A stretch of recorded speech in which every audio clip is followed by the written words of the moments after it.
नमस्कार विद्यार्थी मित्रांनो, स्वागत आहे तुमच्या सर्वांचं ध्येयाधिकारी स्पर्धा परीक्षा मंच या आपल्या यूट्यूब चॅनलवर।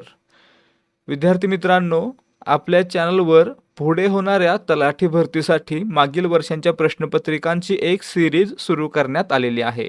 त्या सिरीजमधील आपण आज प्रश्नपत्रिका क्रमांक 7 पाहणार आहोत। हे सर्व प्रश्न 2023च्या तलाठी भरतीला विचारण्यात आलेले होते। त्यामुळे पुढे होणारी भरती कशा प्रकारची असेल, कशा प्रकारचे प्रश्न येतील ही माहिती घेण्यासाठी तसेच महत्त्वाच्या प्रश्नांचा सराव करण्यासाठी हा व्हिडिओ पूर्ण पहा आणि व्हिडिओमधील माहिती जर तुम्हाला समजत असेल, माहितीचा फायदा होईल असं वाटत असेल तर व्हिडिओला लाईक करा आणि चॅनलला सबस्क्राईब करा। सुरुवात करूयात आजच्या प्रश्नांना।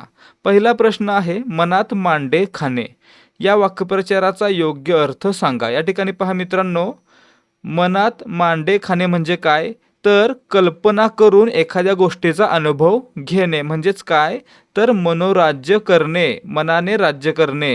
या ठिकाणी प्रत्यक्षात कृती न करता फक्त मनातल्या मनात गोष्टीचा अनुभव करणं किंवा मनातल्या मनात त्या गोष्टीचा सुख अनुभवणं। ठीक आहे, पुढे पहा प्रश्न क्रमांक 2, साहित्य अकादमी पुरस्कार प्राप्त हरवलेले दिवस या आत्मचरित्राचे लेखक कोण आहेत। या ठिकाणी पहा, हरवलेले दिवस या आत्मचरित्राला साहित्य अकादमी पुरस्कारानं गौरवण्यात आलेलं होतं आणि मित्रांनो हे पुस्तक आहे प्रभाकर ऊर्ध्वरेषे यांचं। म्हणजे आपलं उत्तर काय असणार आहे, तर पर्याय 1। ठीक आहे, प्रश्न क्रमांक 3, उपाय करण्याआधीच त्रास नाहीसा होणे या अर्थाचा वाक्यप्रचार शोधा। या ठिकाणी पाहायचंय, उपाय करण्या अगोदरच त्रास निघून जाणे म्हणजे काय, तर सुंठी वाचून खोकला जाणे। म्हणजे आपलं उत्तर असणार आहे पर्याय 3। ठीक आहे, अंगाला हळद लागणे म्हणजे लग्न होणे। तिखट मीठ लावून सांगणे म्हणजे काय, तर एखादी गोष्ट वाढवून सांगणे। आणि साखर पेरणी म्हणजे काय, तर एखाद्याच्या मनात चांगलं बोलून घर करणं। ठीक आहे, प्रश्न क्रमांक 4, अंथरून पांघरून हा समास ओळखा। आता मित्रांनो या ठिकाणी पहा, अंथरून पांघरून दोन्ही एकमेकांसोबत येणारे आणि एकमेकांशी समान असणारे शब्द आहेत।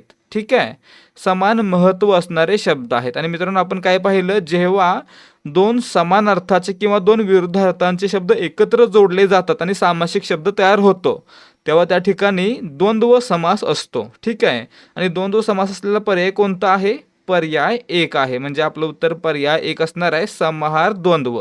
आता या ठिकाणी पहा, दोन्ही पदे समान महत्त्वाची म्हणून द्वंद्व समास आपण दिलेला आहे, परंतु या ठिकाणी समाहार द्वंद्व का हे पण आपल्याला माहीत करून घेतलं पाहिजे। तर या ठिकाणी पहा, समाहार द्वंद्व समास कधी असतो, जेव्हा दोन्ही पदे समान महत्त्वाचे असतात, त्यासोबतच या सामासिक शब्दातून फक्त या दोन वस्तूंचा बोध न होता यासारख्याच आणखी अनेक वस्तूंचा बोध होतो, त्यावेळी त्याला म्हणायचं समाहार द्वंद्व।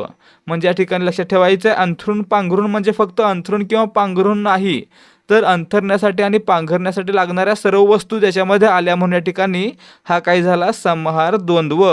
सर्व गोष्टींचा समावेश म्हणजे समाहार यामध्ये झालेला आहे म्हणून समाहार द्वंद्व समास।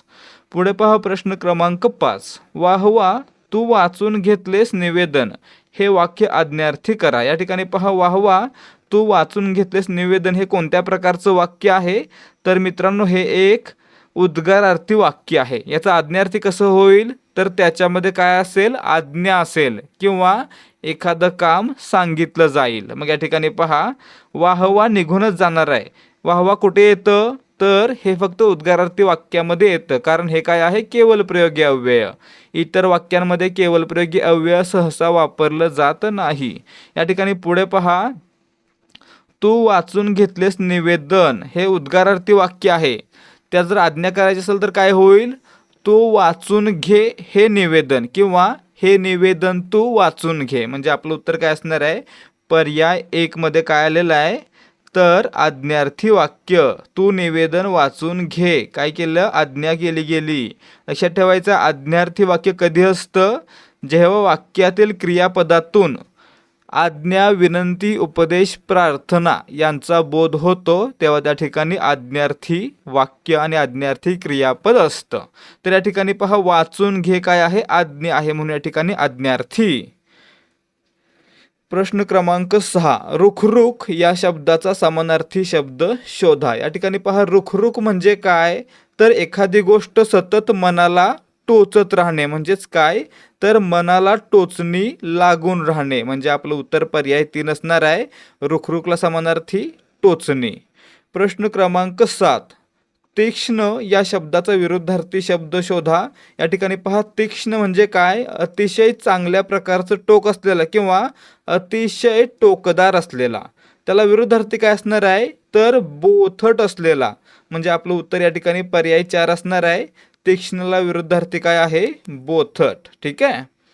प्रश्न क्रमांक 8, पुढीलपैकी भावकर्तरी प्रयोग कोणता आहे. या ठिकाणी पहा, भावकर्तरी प्रयोग हा भावे प्रयोगाचा एक प्रकार आहे.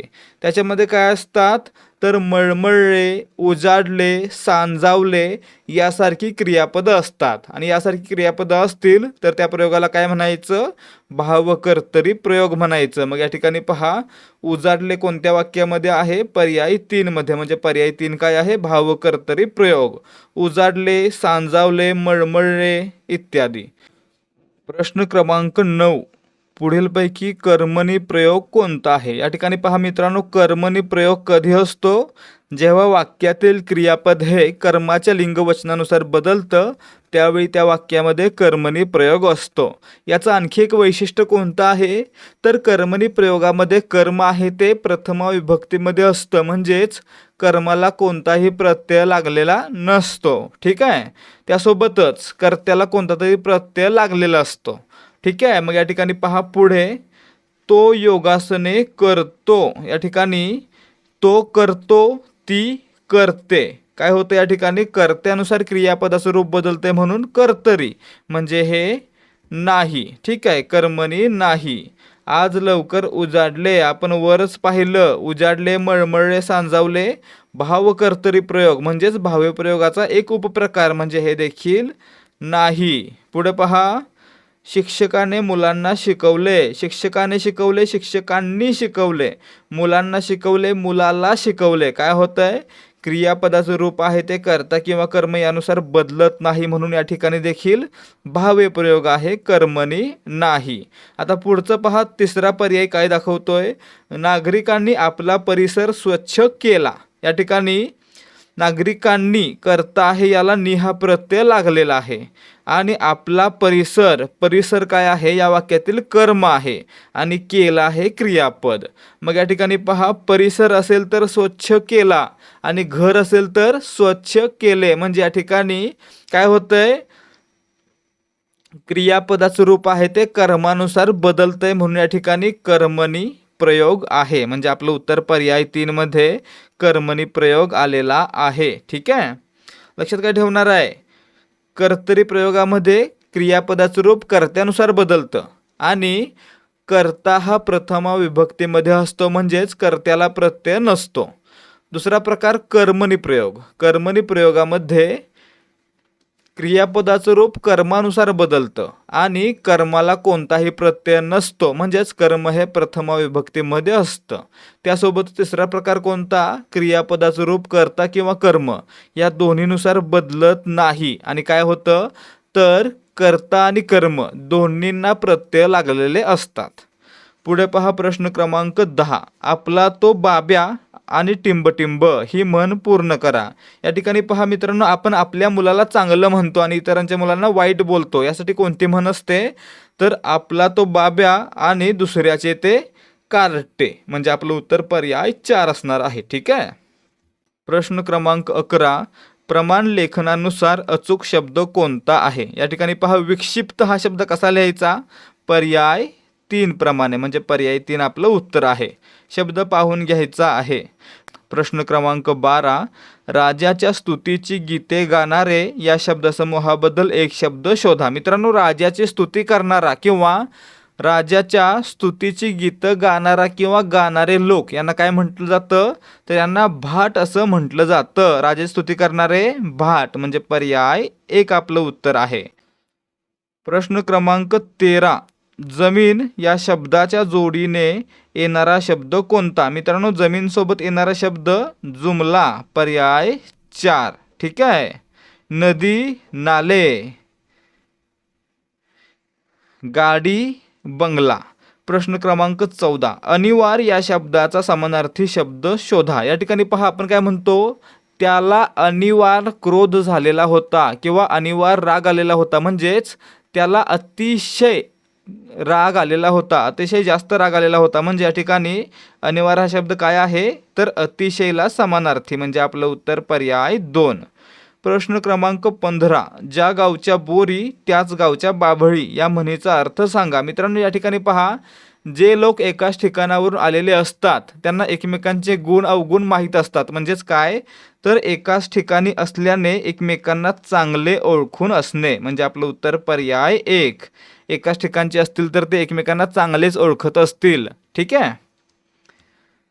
प्रश्न क्रमांक 16. पुढीलपैकी नाधो महानोर यांचा कविता संग्रह कोणता. या ठिकाणी पहा, नाधो महानोर हे काय आहेत, एक निसर्ग कवी होते आणि त्यांच्या कविता संग्रहाचं नाव काय आहे तर पानझड, म्हणजे आपलं उत्तर पर्याय 2. नाधो महानोर पानझड. ठीक आहे. सलाम कोणाचा आहे, मंगेश पाडगावकर. ठीक आहे. पुढे पहा प्रश्न क्रमांक 17. नीलकंठ या सामासिक शब्दाचे योग्य विग्रह कोणता. या ठिकाणी पहा, नीलकंठ म्हणजे काय, निळा आहे कंठ ज्याचा असा तो शंकर, म्हणजे आपलं उत्तर पर्याय 1.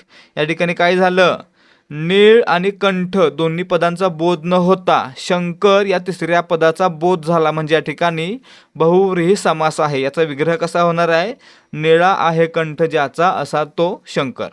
प्रश्न क्रमांक 18. फिनिक्सच्या राखेतून उठला मोर ही जयंत पवार यांची कलाकृती कोणत्या साहित्य प्रकारातील आहे. या ठिकाणी पहा, फिनिक्सच्या राखेतून उठला मोर हा जयंत पवार यांचा काय आहे, प्रसिद्ध कथासंग्रह आहे. काय आहे, कथासंग्रह, म्हणजे आपलं उत्तर पर्याय 2 असणार आहे. ठीक आहे.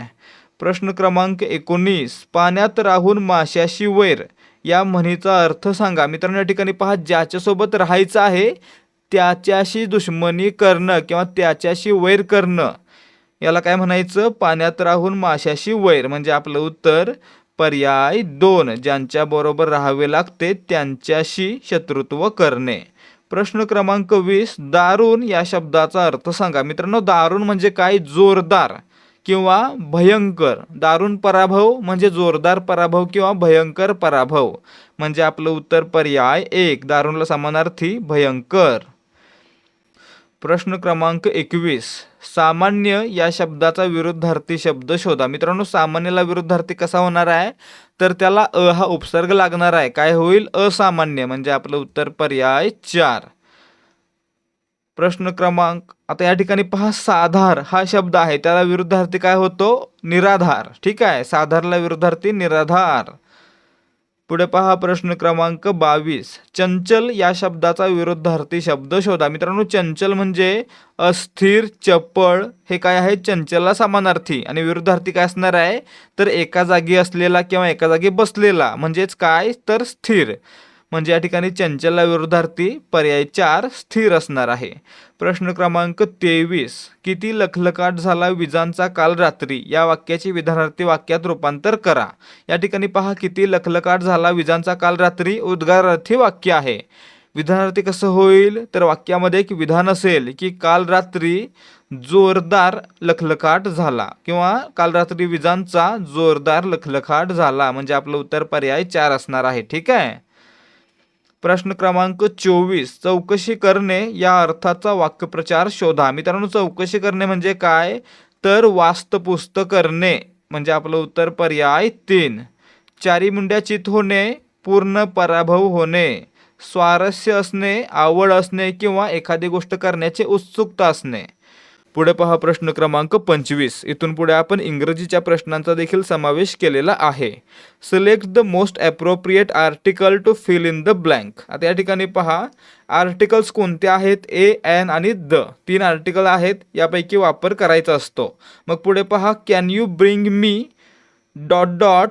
Glass of water please. या ठिकाणी पहा ग्लास ऑफ वॉटर एकच गोष्ट असेल तर काय करायचं, एकच गोष्ट असेल तर त्या ठिकाणी ए वापरलं जाईल, म्हणजे या ठिकाणी काय होईल, can you bring me a glass of water, म्हणजे आपलं उत्तर या ठिकाणी पर्याय 4 असलं पाहिजे. ठीक आहे, ए. एकवचनी वस्तुवाचक नामा अगोदर एचा वापर केला जाईल. लक्षात ठेवायचं आहे.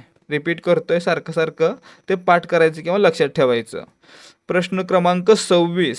Select the most appropriate synonym of the given word. या ठिकाणी पहा, सिनोनिम म्हणजे काय? समानार्थी शब्द. आता या ठिकाणी स्पेंड थ्रिफ्ट म्हणजे काय? तर पैशाची उधळपट्टी करणारा. आणि मित्रांनो, याला समानार्थी शब्द आहे प्रॉडिगल. प्रॉडिगल कुठं आहे? पर्याय 1 मध्ये. दोन्हीचा अर्थ काय असतो?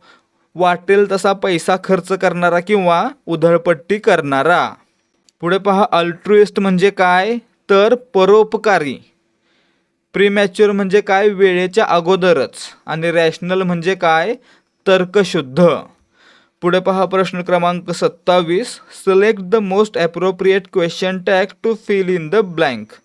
We spent too much time on this useless project yesterday. स्वल्पविराम आणि पुढे डॉट डॉट. आता या ठिकाणी काय होणार आहे? We spent. स्पेंट म्हणजे काय झालं? भूतकाळ झाला. स्पेंडचं भूतकाळी रूप असतं स्पेंट. आणि त्यामुळे या ठिकाणी भूतकाळ रूप असेल तर काय केलं जाईल? या ठिकाणी डिडंट वापरलं जाईल. डिडंट आणि शेवटी काय या ठिकाणी सुरुवातीला असलेलं वी. डिडंट वी हे आपलं उत्तर असणार आहे. म्हणजे आपलं उत्तर पर्याय 3. कशावरून ओळखलं आपण? तर या ठिकाणी स्पेंट दिलेलं आहे. स्पेंट हे काय आहे? तर स्पेंडचं भूतकाळी रूप आहे. आणि भूतकाळी रूप दिलं असेल तर त्या ठिकाणी डीड वापरलं जाईल. आणि क्वेश्चन टॅग करताना काय करतो आपण? विरुद्धार्थ. म्हणजे डीडचं काय होणार? डिडंट. आणि या ठिकाणी वी. Didn't we. ठीक आहे. प्रश्न क्रमांक 28. Select the most appropriate option to fill in the blank. The principal said to me dash dash. आता या ठिकाणी पाहायचं आहे, वाक्य दिलेलं आहे, त्याच्यामध्ये काय करायचं? योग्य विरामचिन्हांचा वापर झालेलं वाक्य लिहायचं आहे. आता काय करतो आपण? एखाद्या तोंडचे शब्द सांगायचे असतील तर स्वल्प विराम देतो आणि त्याच्यानंतर दुहेरी अवतरण चिन्हामध्ये त्याचं पूर्ण वाक्य आहे असं. म्हणजे काय होईल? स्वल्पविराम आर यू गोईंग टुडे. पूर्ण वाक्य आहे असं. म्हणजे आपलं उत्तर पर्याय 4. स्वल्पविरामानंतर पूर्ण वाक्य दुहेरी अवतरण चिन्हामध्ये. याला आपण काय म्हणतो? विरामचिन्हांचा योग्य वापर. मराठीमध्ये आपण हे खूप वेळा सोडवलं असेल. प्रश्न क्रमांक 29. Select the most appropriate option to fill in the blank. आता या ठिकाणी पहा, रिकामी जागा भरण्यासाठी योग्य पर्याय निवडायचा आहे. He speaks English dash dash. आता या ठिकाणी पहा, इंग्लिश तो कसा बोलतोय? तर फ्लुएंटली बोलतोय. म्हणजे अस्खलित बोलतोय. म्हणजे या ठिकाणी काय वापरणार आपण? फ्लुएंटली. म्हणजे आपलं उत्तर पर्याय 3. शॉर्टली, स्वीटली किंवा केअरफुली या तिन्हीचा वापर या ठिकाणी होणार नाहीये. कशाचा होईल? फ्लुएंटली. म्हणजे अस्खलित, न अडकता, न अडखळता. प्रश्न क्रमांक 30. Select the most appropriate verb to fill in the blank. रिकाम्या जागी योग्य क्रियापदाचा वापर करायचा आहे. Although we are aware of the negative aspects of our system we dash dash everything is all right. आता या ठिकाणी पहा, although we are aware of the negative aspects of our system we dash dash everything is all right. काय केलं जाईल? आपल्या सिस्टीममध्ये खूप चुका आहेत किंवा खूप कमतरता आहे ते आपल्याला माहीत असलं तरी देखील आपण असं दाखवायचं आहे की, असं प्रिटेंड करायचं आहे की सर्व काही ठीक आहे. म्हणजे आपलं उत्तर या ठिकाणी काय होणार आहे? पर्याय 2. प्रिटेंड हे या ठिकाणी योग्य प्रकारे वापरलं जाईल. Although we are aware of the negative aspects of our system we pretend everything is all right. प्रश्न क्रमांक 31. Select the most appropriate antonym of the given word. Antonym म्हणजे काय? तर विरुद्धार्थी शब्द. आता या ठिकाणी पहा, शब्द कोणता आहे? कॉज. कॉज म्हणजे काय? तर एखादी गोष्ट घडण्यास सुरुवात करून देणं किंवा एखाद्या गोष्टीचं कारण. मग त्याचं विरुद्धार्थी रूप कोणतं होईल? तर एखादी गोष्ट नष्ट करणं. कॉज म्हणजे सुरू करणं किंवा एखाद्या गोष्टीला सुरुवात करणं. आणि त्याच्या विरुद्धार्थी काय असणार आहे? एखादी गोष्ट नष्ट करणं म्हणजेच डिस्ट्रॉय करणं. म्हणजे आपलं उत्तर पर्याय 1 असणार आहे. प्रश्न क्रमांक 32. Select the most appropriate option to fill in the blank. My young brother is a dash dash young man. He was deceived many times. आता या ठिकाणी पहा, माझा लहान भाऊ टिंब टिंब आहे, त्याला खूप वेळा फसवलं गेलं आहे. आता या ठिकाणी पहा, फसवलं जाणारा व्यक्ती कोण असतो? भोळा, भोळसट किंवा सहजपणे एखाद्यावर विश्वास ठेवणारा, आणि त्यासाठी कोणता शब्द असतो तर गलिबल. ठीक आहे, गलिबलचा अर्थ काय, एखाद्या व्यक्तीवर किंवा एखाद्या गोष्टीवर सहजपणे विश्वास ठेवणारा.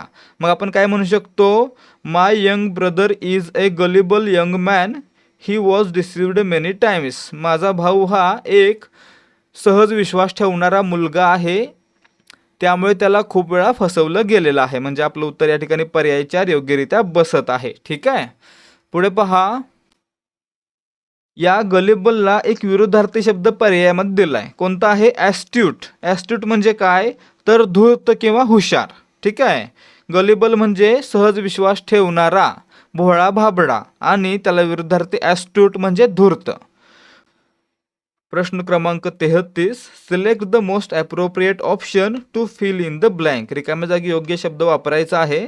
Revati enjoyed the sun which was slowly setting behind the horizon and casting a warm golden glow across dash dash ocean. आता या ठिकाणी पहा, जर एखाद्या ठिकाणी एकमेव असणारी गोष्ट दिली असेल, जसं की या ठिकाणी सन दिलेला आहे, सूर्य एकमेव आहे म्हणून त्याच्या अगोदर दी वापरलं किंवा द वापरलं. त्याच प्रकारे ओशन हा देखील एकमेव असतो, हा देखील एक खूप मोठी गोष्ट आहे, तर त्यावेळी त्याच्या अगोदर देखील काय वापरणार आपण, द वापरणार. म्हणजे आपलं उत्तर काय असणार आहे, अक्रॉस दी ओशियन किंवा द ओशियन, पर्याय 4. एकमेव गोष्ट असेल किंवा खूप मोठी गोष्ट असेल तर त्याच्या अगोदर दचा वापर केला जाईल. ठीक आहे, आपल्यापैकी बऱ्याच जणांना माहीत असेल की ध्येयाधिकारी स्पर्धा परीक्षा मंचकडून विद्यार्थ्यांचा स्टेट बोर्डचा सराव चांगला व्हावा यासाठी स्टेट बोर्ड वन लायनर ठोकळा आणलेला होता. त्यासोबतच आता नव्याने मराठी व्याकरणाचा संपूर्ण सराव प्रश्नोत्तराच्या माध्यमातून करण्यासाठी A to Z मराठी व्याकरणाचं एक पुस्तक देखील आपण लॉन्च केलेलं आहे. आणि त्याच अनुषंगानं आपण आजच्या व्हिडिओमध्ये एक ऑफर देखील आणलेली आहे. या ऑफरमध्ये आपल्याला मराठी व्याकरणाची 870 पानांची PDF, त्यासोबतच मराठी व्याकरणाच्या 10 सराव प्रश्नपत्रिका आणि त्यासोबत स्टेट बोर्ड वन लायनर ठोकळा ज्याच्यामध्ये 313 पाने असतील आणि 7000 पेक्षा अधिक प्रश्न असतील. तर मित्रांनो, हे सर्व आपण आजच्या दिवशी देणार आहोत फक्त 200 रुपयांना. याची मूळ किंमत किती होते तर मराठी व्याकरणाची PDF आपण 200 रुपयांना दिलेली आहे, देत आहोत, आणि त्यासोबतच स्टेट बोर्ड वन लायनर ठोकळा 100 रुपयांना. असे एकत्रित 300 रुपये न होता या तिन्ही गोष्टी एकत्रितपणे आपल्याला फक्त 200 रुपयांना मिळणार आहेत. त्यामुळे जर तुम्हाला तलाठी भरतीसाठी स्टेट बोर्ड GKचा आणि मराठी व्याकरणाचा चांगल्या प्रकारे सराव करायचा आहे तर तुम्ही हा पूर्ण संच नक्कीच विकत घेऊ शकता. याचा तुम्हाला 100% फायदा होईल याची आम्ही हमी देतोय. तर विद्यार्थी मित्रांनो, तुम्हाला हे सर्व एकत्रितपणे विकत घ्यायची देखील गरज नाहीये. तुम्हाला या सर्वांचा डेमो पाहता येणार आहे. तुम्हाला A to Z मराठी व्याकरणाचा पहिला टॉपिक मराठी वर्णमाला याची पूर्ण PDF फ्रीमध्ये मिळणार आहे. त्यासोबतच स्टेट बोर्ड वन लायनर ठोकळा याचा देखील डेमो पाहता येणार आहे, आणि त्यासोबतच मराठी व्याकरणाच्या 10 प्रश्नपत्रिकांपैकी पहिली प्रश्नपत्रिका देखील तुम्हाला फ्रीमध्ये पाहायला मिळणार आहे. त्यामुळे जर तुम्हाला हा ठोकळा घ्यायचा आहे किंवा याच्यामध्ये इंटरेस्ट आहे तर 75 17 24 91 19 या व्हॉट्सॲप नंबरवर डेमो किंवा सॅम्पल असा मेसेज करायचा आहे आणि यामध्ये फ्री PDF पाहायचे आहेत. आणि जर तुम्हाला आवडलं तर तुम्ही 200 रुपयांना हा पूर्ण संच विकत घेऊ शकता. प्रश्न क्रमांक 34, select the incorrectly spelled word. आता या ठिकाणी पहा, स्पेलिंग चुकलेला शब्द ओळखायचा आहे. आता या ठिकाणी पहा, पर्याय 1 योग्य आहे, ऑन्टरप्रेन्योरियल असं म्हणायचं त्याला. परत एक्झॅगरेशन हे देखील योग्य आहे, आणि कॉन्शियन्शियस हे देखील योग्य आहे. परंतु परसिव्हरन्स हा शब्द चुकला. कसा लिहायचा आहे तर PERSE त्याच्यानंतर VERANCE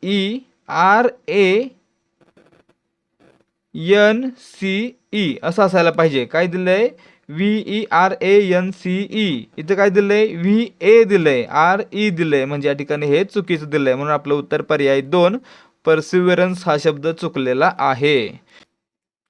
प्रश्न क्रमांक 35, select the most appropriate option to fill in the blank. Chennai is dash dash from Delhi than from Hyderabad. आता या ठिकाणी पहा, 2 डिग्री लक्षात ठेवा, कंपॅरेटिव्ह डिग्री आणि सुपरलेटिव्ह डिग्री. कंपॅरेटिव्ह डिग्री कधी वापरणार तर जेव्हा 2 वस्तूंमध्ये कंपॅरिझन केलं जाईल तेव्हा. आणि त्या ठिकाणी तेव्हा ई आर प्रत्यय असणारं क्रियापद येईल. ठीक आहे, ई आर प्रत्यय असणारं. आणि सुपरलेटिव्ह असेल तर ई एस टी. ठीक आहे, ई एस टी. सुपरलेटिव्ह असेल तर एकच वस्तू असेल आणि ती खूपच जास्त असेल, त्यावेळी त्याला ई एस टी प्रत्यय जोडला जाईल. ठीक आहे, मग या ठिकाणी पहा, चेन्नई आणि हैदराबादमध्ये दिल्लीपासूनच्या अंतरामध्ये कंपॅरिझन केलं जाते म्हणून या ठिकाणी ई आर प्रत्यय असणारं क्रियापद आपण वापरलं पाहिजे. आणि ई आर प्रत्यय कशाला लागलाय? फार्दर आणि फर्दर. आता या ठिकाणी पहा, फर्दर म्हणजे पुढे आणि फार्दर म्हणजे लांब. आता या ठिकाणी काय आपण पाहतोय, अंतरामध्ये कंपॅरिझन केलंय म्हणून या ठिकाणी फार्दरचा वापर केला जाईल, म्हणजे पर्याय 2. प्रश्न क्रमांक 36. Select the most appropriate question tag to fill in the blank. Vishnu is from Delhi. आता या ठिकाणी पहा, इज दिलेला आहे. इज असेल तर त्याच्या विरोधार्थी काय होतं? इजंट. आणि विष्णूसाठी काय असणार आहे? ही. विष्णू काय आहे? पुल्लिंगी करता आहे म्हणून ही. म्हणजे काय होईल या ठिकाणी? विष्णू इजचं इजंट ही. म्हणजे आपलं उत्तर पर्याय 1 असणार आहे. ठीक आहे, या ठिकाणी क्वेश्चन टॅग कसा होईल? पर्याय 1 इजंट ही. इजच्या विरोधार्थी इजंट आणि विष्णूसाठी ही. मुलगी असती तर शी. ठीक आहे. प्रश्न क्रमांक 37. Select the most appropriate synonym of the given word. Synonym म्हणजे काय? समानार्थी शब्द. वर पाहिलं. आता या ठिकाणी शब्द कोणता आहे? कॉन्साइज. कॉन्साइज म्हणजे काय? कमीत कमी शब्दामध्ये जास्त माहिती देणे, म्हणजेच थोडक्यात माहिती देणे. आणि थोडक्यातला आपण काय म्हणतो? तर ब्रीफ असं म्हणतो. म्हणजे या ठिकाणी कॉन्साइजला समानार्थी शब्द ब्रीफ असणार आहे. पर्याय 1. ठीक आहे. प्रश्न क्रमांक 38. खालीलपैकी कोणती विधाने योग्य आहेत? ए. राजा राममोहन रॉय यांनी ब्राह्मसभेची स्थापना केली. पुढे त्यास ब्राह्मो समाज म्हणून ओळखले जाऊ लागले. मित्रांनो, बरोबर आहे पहिले विधान. राजा राममोहन रॉय यांनी 1828 मध्ये ब्रह्मसभा स्थापन केली. पुढे त्याचं रूपांतर ब्राह्मो समाजामध्ये झालेलं होतं. म्हणजे पहिलं विधान योग्य आहे. बी पहा, ब्राह्मो समाजाने मूर्तीपूजेला विरोध केला आणि सतीप्रथेला देखील विरोध केला. बरोबर आहे मित्रांनो. ब्राह्मो समाजाची स्थापना राजा राममोहन रॉय यांनी केली आणि त्यांनी काय केलेलं होतं? सती प्रथेला जोरदार विरोध केलेला होता. म्हणजेच त्यांनी स्थापन केलेली संस्था देखील त्याला विरोध करत असणारच आहे. म्हणजे या ठिकाणी बी देखील योग्य आहे. म्हणजे आपलं उत्तर या ठिकाणी पर्याय 3. ए आणि बी दोन्ही विधाने योग्य आहेत. ठीक आहे. प्रश्न क्रमांक 39. माहिती अधिकार अधिनियम 2005 मधील तरतुदींमुळे निर्माण होणाऱ्या अडचणी दूर करण्याचा अधिकार कोणाला देण्यात आलेला आहे? या ठिकाणी पाहायचं आहे, माहिती अधिकार अधिनियम 2005 मधील कलम 30 नुसार माहिती अधिकार अधिनियमामुळे होणाऱ्या अडचणी दूर करण्याचा अधिकार आहे तो केंद्र सरकारला देण्यात आलेला आहे, किंवा जबाबदारी आहे ती केंद्र सरकारकडे देण्यात आलेली आहे. म्हणजे आपलं उत्तर पर्याय 3. प्रश्न क्रमांक 40. वनस्पतींमध्ये पाणी कशामार्फत शोषले जाते? या ठिकाणी पाहायचं आहे, वनस्पतीमध्ये पाणी आहे किंवा मूलद्रव्य आहेत, मिनरल्स आहेत, ती मुळांद्वारे शोषली जातात. म्हणजे आपलं उत्तर पर्याय 1. प्रश्न क्रमांक 41. 2011च्या जनगणनेनुसार कोणत्या राज्यात स्त्री पुरुष साक्षरतेमध्ये सर्वाधिक फरक आहे? या ठिकाणी पाहायचं आहे, 2011च्या जनगणनेनुसार स्त्री पुरुष साक्षरतेमधील सर्वाधिक फरक आहे तो राजस्थान या राज्यामध्ये आहे. आणि किती आहे तो? तर 27% इतका फरक आहे. ठीक आहे. म्हणजे आपलं उत्तर पर्याय 2. पुढे पहा, प्रश्न क्रमांक 42. बंकिमचंद्र चट्टोपाध्याय यांनी कोणत्या वर्षी आनंदमठ ही कादंबरी लिहिली? या ठिकाणी पहा मित्रांनो, बंकिमचंद्र चटर्जी किंवा चट्टोपाध्याय यांनी 1882 साली आनंदमठ नावाची कादंबरी लिहिली. म्हणजे आपलं उत्तर पर्याय 4 असणार आहे. तर मित्रांनो, भारताचं राष्ट्रीय गीत वंदे मातरम कशातून घेतलंय? तर यामधीलच आनंदमठ या कादंबरीमधूनच घेतलेलं आहे. प्रश्न क्रमांक 43. कोळी कोणत्या गटात मोडतात? आता या ठिकाणी पहा, कोळी आहेत ते ऑर्थ्रोपोडामध्ये मोडतात. कशामध्ये? ऑर्थ्रोपोडामध्ये. कोळी हा कीटक ऑर्थ्रोपोडा गटामध्ये मोडतो. तर मित्रांनो याच्यामध्ये काय असतात, सांधे असणारे पाय असणारे कीटक असतात, ते याच्यामध्ये येतात. कशामध्ये? आर्थ्रोपोडामध्ये. प्रश्न क्रमांक 44, सुंदरबनमध्ये कोणत्या प्रकारच्या वनस्पती आढळतात? मित्रांनो सुंदरबन काय आहे? गंगा नदीचा त्रिभुज प्रदेश आहे आणि मित्रांनो या त्रिभुज प्रदेशामध्ये कांदळवन म्हणजेच मॅनग्रोवची जंगलं मोठ्या प्रमाणात आढळतात. म्हणजे आपलं उत्तर असणार आहे पर्याय 3, कांदळवन आढळतं. म्हणजे त्याला काय म्हणायचं? मॅनग्रोव आढळतं. आणखी एक नाव काय असतं? खारफुटीची जंगलं आढळतात. खारफुटीलाच काय म्हणायचं? कांदळवन म्हणायचं. प्रश्न क्रमांक 45, भारतीय राज्यघटनेच्या दुरुस्तीच्या 2 पद्धती कोणत्या कलमात नमूद करण्यात आलेल्या आहेत? या ठिकाणी पहा मित्रांनो, भारतीय राज्यघटनेमध्ये दुरुस्ती करण्याची पद्धत आहे ती भारतीय राज्यघटनेच्या कलम 368 मध्ये देण्यात आलेली आहे. म्हणजे आपलं उत्तर पर्याय 3 असणार आहे. प्रश्न क्रमांक 46, कोणते स्वातंत्र्य सैनिक grand old man of India या टोपण नावाने ओळखले जाते? मित्रांनो या ठिकाणी पहा, grand old man of India कोण? दादाभाई नौरोजी. म्हणजे आपलं उत्तर पर्याय 4. त्यासोबतच लोहपुरुष कोण? तर सरदार वल्लभभाई पटेल. लोहपुरुष सरदार वल्लभभाई पटेल. प्रश्न क्रमांक 47, गुलामगिरी हा ग्रंथ कोणत्या समाजसुधारकाने लिहिला आहे? मित्रांनो गुलामगिरी हा ग्रंथ महात्मा ज्योतिबा फुले यांनी लिहिलेला आहे. म्हणजे आपलं उत्तर पर्याय 2. त्यासोबतच पुढे पहा, यांच्याबद्दल आणखी काय माहिती घेता येऊ शकते. तर यांनी हा ग्रंथ आहे तो अमेरिकेतील कृष्णवर्णीय जनतेला समर्पित केलेला आहे. प्रश्न येतो की महात्मा फुले यांनी गुलामगिरी हा ग्रंथ कोणाला समर्पित केला? तर अमेरिकेतील कृष्णवर्णीय जनता. प्रश्न क्रमांक 48, प्रौढ मताधिकार ही संज्ञा कशाशी संबंधित आहे? मित्रांनो प्रौढ मताधिकार म्हणजे काय? तर ज्यानं वयाची ठराविक मर्यादा गाठलेली आहे, म्हणजे भारतामध्ये 18 वर्ष पूर्ण केलेली आहेत, त्या व्यक्तीला मतदानाचा हक्क मिळवून देणं सरकारचं कर्तव्य आहे. याला काय म्हणायचं? प्रौढ मताधिकार. म्हणजे आपलं उत्तर असणार आहे पर्याय 2, सर्व प्रौढ नागरिकांना मत देण्याचा अधिकार प्रदान करणे. प्रश्न क्रमांक 49, चुकीची जोडी ओळखा. लॅमिना पानाचा सपाट हिरवा भाग. बरोबर आहे मित्रांनो, लॅमिना म्हणजे काय? तर पानाचा सपाट भाग. ठीक आहे. पेटिओल, पेटिओल म्हणजे काय? तर पानाला खोडाशी जोडणारी फांदी किंवा पानाला खोडाशी जोडणारा भाग. त्यासोबतच मार्जिन म्हणजे काय? तर पानाच्या कडा. यामुळे काय होतं? पानाला आकार प्राप्त होतो. म्हणजे हे देखील बरोबर आहे. राहिलं काय? शिरा. शिरांचं काम काय आहे? अन्न पदार्थांचं आणि पाण्याचं वहन करणं. आणि या ठिकाणी दिलंय काय? बाष्पीभवन. बाष्पीभवन कशाचं काम आहे? स्टोमॅटाचं म्हणजेच पर्णरंध्राचं काम आहे. या ठिकाणी शिरांचं नाही. म्हणजे पर्याय 3 ही जोडी चुकीची दिलेली आहे. प्रश्न क्रमांक 50, माहिती अधिकार अधिनियम 2005 मधील कोणत्या कलमात नियमांचे प्रस्तुतीकरण ही तरतूद दिलेली आहे? या ठिकाणी पहा, नियमांचे प्रस्तुतीकरण ही तरतूद आहे ती माहिती अधिकार अधिनियम 2005च्या कलम 29 मध्ये नमूद करण्यात आलेली आहे. म्हणजे आपलं उत्तर या ठिकाणी काय असणार आहे? तर पर्याय 4, कलम 29. प्रश्न क्रमांक 51, कोणत्या वर्षी गोपालकृष्ण गोखले यांनी भारत सेवक समाजची स्थापना केली?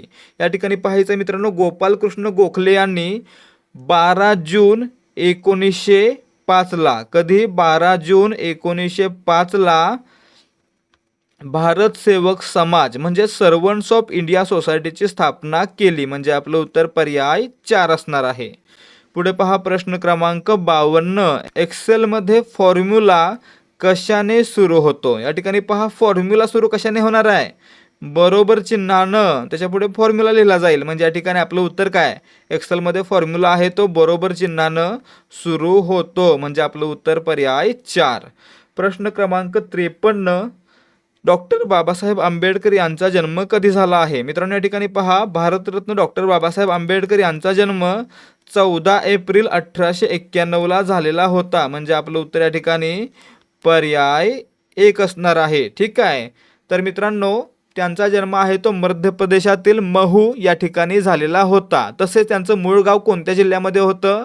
तर महाराष्ट्रातील रत्नागिरी जिल्ह्यामध्ये होतं. गावाचं नाव येत असेल तर कमेंट करून सांगायचं आहे.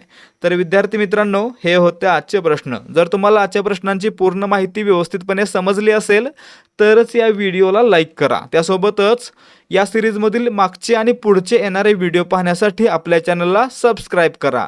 भेटूयात पुढच्या भागामध्ये. जय हिंद, जय भारत आणि जय महाराष्ट्र.